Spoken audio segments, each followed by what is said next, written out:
So welcome to this week's edition of Making Sense. It's a very important one, especially if you've been following the Madlanga Commission for a long time now.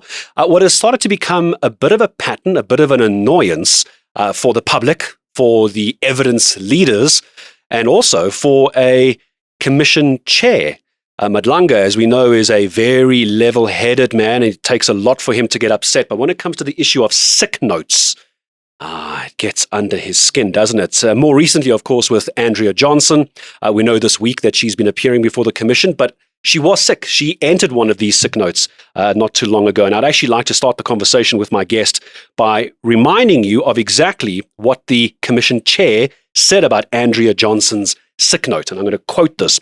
This is one of those medical certificates, the nature of which I've previously said are useless in the sense that they give us no information whatsoever. It is one of those useless so-called medical certificates. But the bottom line is Advocate Johnson is not here, because what does the commission do when someone says they are sick? Well, luckily we have someone who is much smarter than me on this particular case. It's Advocate Mpilonhle Baloyi who's coming in to try and make sense of this for us. And Advocate, it's such a pleasure to have you on the podcast. Thank you so much. It's a pleasure. That is quite a scathing comment from someone like Commission Chair Madlanga for him to get that upset. And the problem is it's becoming a pattern. I had to actually go and remind myself a total of 9 Madlanga Commission witnesses have gotten sick just days before having to testify. Well, it's true. We'll remember last week with that meme floating around of the Madlanga sick bay. Yes, and more people were just being added. People are just being wheeled in yes. there. I think it's very important that we understand where the foundations of this issue is. And from the onset, I'd like to say that sick notes really have been there since time immemorial. They've existed for a long time. We've seen it even as students, where you've missed an exam and you must come and give a sick note. We see that also in the employment spaces where people miss work and they have to provide sick notes. And where we've seen a bit of regulation, quite stringent regulation, is in the employment space, because the Basic Conditions of Employment Act is actually quite explicit on sick notes, sick leaves, and pay during sickness or absenteeism. So the main issue here that we have to get down to is absenteeism. When you're absent from work, and also by extension to commissions of inquiry, disciplinary hearings, and all these accountability bodies that a person ought to appear before. And oftentimes on the eve of appearances, we see this person cannot make it and then gives a sick note. Now, the Commissions Act itself does empower the commission to demand one, but with certain specifications and certain remedies in the event where the commissioner or the commission itself is not satisfied. What would satisfy a commission, the commissioners in this particular case, to be satisfied with a sick note? Because in this one I used here with Andrea Johnson, but there are others, it doesn't give enough detail. Can a commission demand more detail? We'll get onto the public element of this in a moment, but just for the commissioners themselves, what would be a good enough sick note in this case? Before I get to that, we have to first acknowledge that there are many legitimate cases where sick notes are warranted, where people are actually sick. And the focal point here is the abuse of the process. And how do we safeguard against that? So it's a balancing act that has to be made. If a person is sick, they're sick. They cannot appear. They can't come to work. Can't come to the commission and testify, is unfit. And what would then satisfy a commission of a proper sick note is proper clinical records by the medical practitioner who conducted that examination. So it has to be as explicit as possible. But even at that point, it's also quite tricky, because there's also the doctor-patient confidentiality, also issues pertaining to papaya. So it has to be explicit. And if then it is indicated that, all right, this cannot be publicly aired or for whatever reason, then there can be channels where the commission can view that particular note and get into those details in camera. So a sick note that is satisfactory to the commission ought to be one that is as explicit clinically as possible. And it doesn't have to be made public. And I think this is where a lot of people who aren't advocates, who are following a bit of the Madlanga Commission, and obviously we don't know how court systems work as non-advocates. It's all very exciting when we have cameras in courts, but that's normally the run-of-the-mill when there's someone sick like a witness, but it looks very dramatic to us. But it's the run-of-the-mill. I think what people are getting confused by is if a commission is here to try and ascertain culpability, to test the allegations in very serious cases like Andrea Johnson, like Brown Mokhotsi and all these people, there's a view from members of the public that their illnesses should be made public because it should be so severe that the person should be almost physically incapacitated. It sounds, and it can come across as rather crass, but that's the anger I'm picking up from members of the public, that this should be treated differently as opposed to Gareth being sick off work for the flu. Well, that's very, it's not fair to put it like that. Mm-hmm. As I indicated, that there are very legitimate instances where people are genuinely sick. People have got chronic diseases, and I mean, we are human beings. Yes. We have flesh and blood. And these people are also under stress. I think we need to re-emphasize that they are under a lot of stress. I'll give you an example with somebody who struggles with, let's say, chronic anxiety, hypertension, etc. And they say, tomorrow you're going to appear before a commission. Realistically, that person is not well. Emotions are all over the show. But that can be indicated on the report. On the issue of publicizing it, we have to also take into consideration the human dignity.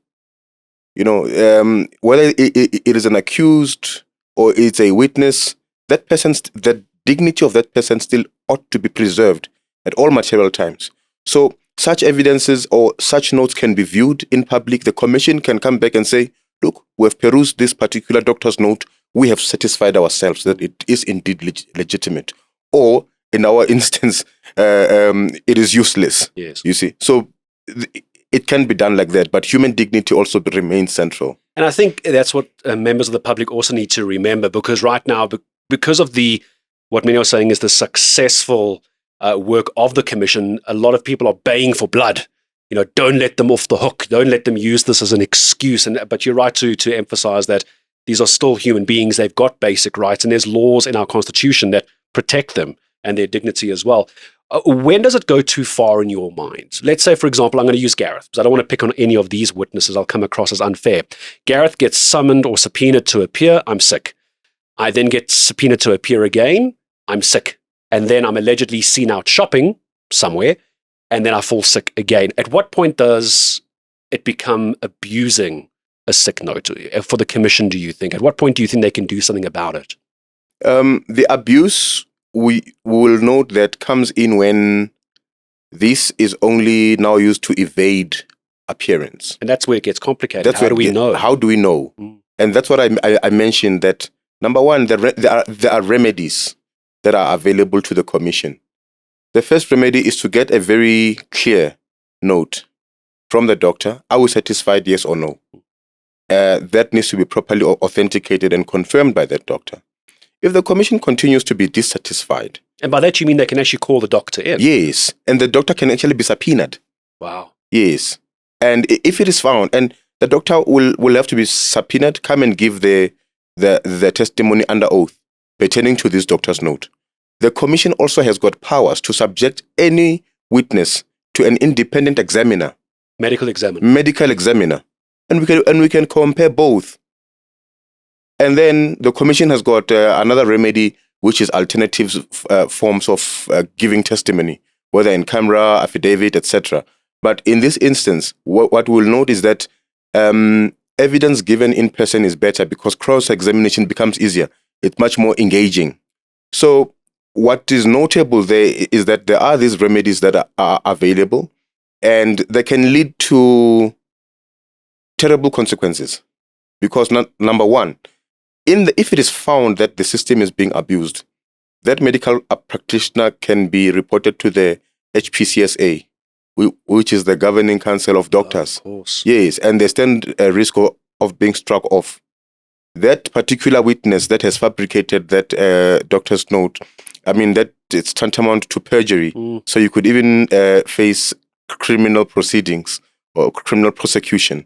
So there are remedies which are available in the event of abuse. Advocate Baloyi, obviously you spend a lot of time in court. You're representing all types of people, and you can elaborate if you'd like to on the type of work that you do. How often do you have to deal with someone who is supposed to be appearing in court, either for you or you are opposing them, that tries the sick note trick? Is it quite common? You know, it is quite common, especially in criminal proceedings, where a person feels they're afraid for whatever reason. Maybe I should not come. Maybe stall a bit and using the sick note. But as I indicated, that has to be juxtaposed versus the genuine human ailments. And what the court then does is that they will then issue a warrant of arrest and hold it over to the next appearance, pending a suitable explanation, given a doctor's note that it has been properly confirmed, and authenticated that this person could not appear because of reason A, B, and C. I want to get your view on the Madlanga Commission, just while we're on the topic. I know we're talking sick notes in this case. Just to remind everyone, just 5 names that come to mind. I know there was more that I mentioned earlier as a total, but Andrea Johnson, which we've now been watching this week at the Commission, Sergeant Fani Nkosi, Suleiman Karim, Brian Mahotsi, and Mike van Wyk, Medicare 24. And perhaps maybe on Mike van Wyk, if I recall correctly, he had a nervous breakdown. It wasn't, and it's obviously a medical condition, it is, but it's not like being ill with bronchitis or something. It shows the kind of stress a lot of these witnesses are under. How much of this do you think is because we have cameras in there and the entire country is watching this, especially on the Mike van Wyk one, where you can imagine it's emotionally traumatic? Of course. I mean, when we speak of medical conditions and medical unfitness, it goes beyond coughs and sneezes. It goes also to the neuropsychological makeup of a person.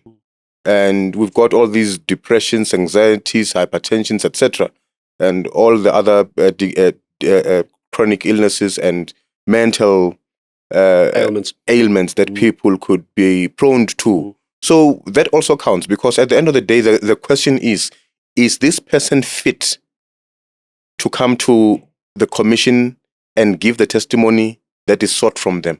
Like today would have been a good example, or earlier this week with Andrea Johnson. They actually ended the testimony earlier the one day because she's on medication for the reason, we obviously know what it is, for the reason she didn't appear last time. So in this case, she's fit to appear, although not entirely well. Is that the reference there, perhaps? Of course. And I mean, we'll also remember with the Parliamentary Ad Hoc Committee. Oh, of course. And Paul O'Sullivan kept saying at some point he'll need to lie down on his back and he'll be here for a few moments. So if it is like that, then the commission also is accommodative. We'll rather end earlier. We'll rather start so that we accommodate you. I suppose I can understand the frustration from the commission chair, because the Madlanga Commission is also on a tight deadline. It's not going to run forever. An ad hoc committee, it's work of Parliament. But the Madlanga Commission is going to have to end at some point. It's only just recently received an extension. So I can understand the commissioner's frustration, because they want to get through this work. And if we keep seeing sick notes, they might not be able to finish their work. Do you think that's a concern for the commissioners? It's a huge concern. The time frame is very important because it's limited. And the commission's work has to finish at some point. And the overall objective and the terms of reference of the commission need to be executed. So at the end of the day, when the commission ends, we want to see the recommendations. We want to see continued arrests, as we've already started seeing, with some people arrested multiple times. People must be terrified to go to the commission, because Absolutely. There's a good chance they're going to get arrested on the way home. Yes. Outside. And you see, and ultimately we want to see these translate to successful prosecutions at the end of the day, convictions beyond a reasonable doubt, and people go and serve their terms. So the work of the commission is quite plausible. It's a first we've seen since the Zondo Commission. And if you look at the spirits of the two, this one is much more engaging, it's much more robust, and the results seem to be trickling in much faster than when we saw in previous commissions. So the perception that this is just another talk shop is slowly being dismantled by what we are seeing in this particular commission of inquiry. Because of the arrests we've seen as well. So it's fruitful. It's very fruitful. That's maybe a better word. You said it better than I would. I was so looking forward to talking to you, obviously as an advocate. What have you thought of the evidence leaders? And again, I'm not legally trained. I'm watching it like anyone watching it on ENCA. I am so fascinated with how these advocates, for example, Chaskelson, Selov, are putting their line of questioning together. I find it fascinating to watch. There must be a strategy. I know they've got a list of things they want to get through, but they're not just rappelling them off. There's a tactic there, isn't there, of how they're doing this? Absolutely. And what we acknowledge there is their seniority. They're very pedantic. They go down to the finest of details. So it's quite impressive because they're prepared. I mean, imagine if we had state prosecutors who are as ready, how much interesting our criminal matters would be and how they would end. So on our evidence leaders themselves, I'm very impressed. I think there we have the cream of the crop, and they're doing well, as well as the commissioners. Yes, of course. So you can see that they're in sync, mentally. They're all speaking the same language, and they want to get to the point. And you'll note that with the frustration when somebody becomes recalcitrant now. And not only the evidence leader gets frustrated, but the commissioners as well. And then there's a back and front. It must be terrifying to have Madlanga or one of the commissioners come at you like that. Of course. All three of them. Kumalo SC, Baloyi SC, and Justice Madlanga. Those are gurus of jurisprudence. They're quite senior in the profession, and it is only fitting that we see them sitting there. Just your overview then of the Madlanga Commission and the work that they've been doing. If at the end of all of this, what would you deem to be successful as a commission? Because it is going to end at one point. What would you deem a successful Madlanga Commission to look like? The success of the Madlanga Commission, remember when the ad hoc committee started, they started sort of at the same time and with kind of similar terms of reference. And there was also a worry whether is this a duplication of one structure or the other, and so on. But what we've seen, I look forward to a much more structural reform. And let's see what is happening with our SAPs, what is happening with our NPA, and all these other organizations that have been under the spotlight. So to see a complete turnaround in that and continued service delivery, because what we've seen in the Madlanga Commission is that people claim to be at work, but they're not at work. And ordinary South Africans are waiting for basic services which are not trickling down to them, which are not coming to them simply because of systemic corruption. So we hope that this will go to uprooting the very elements and the very corrupt fibers of the corrupt elements in our government institutions. I was just thinking of the meme you were talking about, that photo, that cartoon that was doing the rounds with the Madlanga ward. Yes. That was getting bigger and bigger almost by the week. I just thought of an interview I was listening to on a local radio station, talk radio station, and people were calling in. This must have been around the Andrea Johnson dates when she didn't appear. And it sounded like a flippant question from a listener, but perhaps you can just answer on their behalf. Why couldn't the commission go and get the testimony from the witness in hospital if they were fit enough to answer, but not fit enough to come to the commission? I know it sounds like an odd question, but many people on social media were saying, well, go there. But there's obviously a reason they can't do that. Oh, of course. And I mean, we have to also appreciate the etiquette and decorum of the commission itself. I mean, I've seen that meme where all three commissioners are sitting by the bedside Yes. waiting to take notes. It's fine. I mean, the commission could proceed with other witnesses pending the availability of this one that is sick. The one that is sick will be fine and they'll come back. So it's not necessary. And I think it's more time and resource wasting if were to say the commission should go to the bedsides and hear the testimonies from there. I mean, if you look at that whole commission, it's not only just the commissioners, it's the evidence leaders, and there are also other scribes there.